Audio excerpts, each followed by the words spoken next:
হেই বন্ধুরা, দেখুন দেখুন কি করতেছে। অনেক দিন ধরে এই ফ্রিজটা ডাস্টবিন হয়ে গেছিল। ফ্রিজ ছিল না, ডাস্টবিন হয়ে গেছিল। তো সেজন্য এই যে পরিষ্কার পরিচ্ছন্ন করা হচ্ছে। আর এই যে আমাদের জিনিসপাতিগুলো যা ছিল ফ্রিজে যে এখানে রাখা হয়েছে, তো সেগুলো গলা শুরু করে দিছে। আর ওই যে ফ্রিজটার অবস্থা একদম বেহাল অবস্থা ছিল, তা একটু হালে আনা হচ্ছে।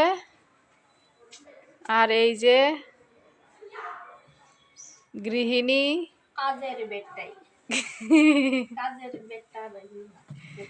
গৃহিণী এই যে, আর এই যে এই পাশে আছে ওই যে সেইগুলো। আর এই যে আমার ডাস্টিং, দেখো কি অবস্থা, কিচেন ডাস্টিং করে তুইছি। ওইখানে ওইগুলো দিয়ে সার বানিয়ে যে গাছ লাগাই। তো আমার গাছগুলো খাওয়ার একদিন তো সবজি খাইছি, আবারও লাল শাক খাওয়ার কাদা হয়ে গেছে, কিন্তু বাজারেতে এত সবজি আনতেছে যে ওইগুলো খাওয়াই হচ্ছে না। দেখো কি অবস্থা, ডান্টিগুলোর অবস্থা দেখুন। এই দেখুন কি অবস্থা, ওই দেখুন কি অবস্থা, একটু দেখুন, একেবারে নাজেহাল অবস্থা হয়ে গিয়েছিল। তো সেগুলোই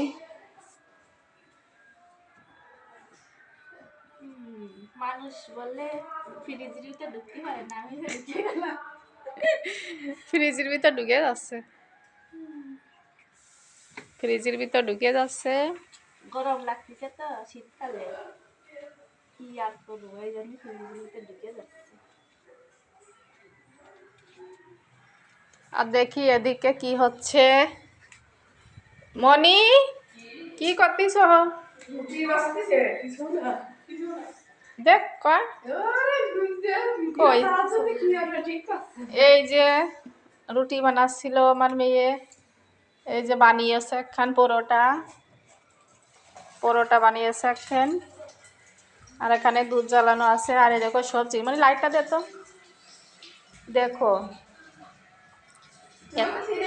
এত সবজি নিয়ে আসে, তো কি করে ছাদের সবজি খাবো? এত সবজি নিয়ে আসলে ছাদের সবজি খাওয়া যায়? তো ভিডিওটা ভালো লাগলে লাইক শেয়ার দেবে, ফলো করে রাখবে। Bye bye, tata.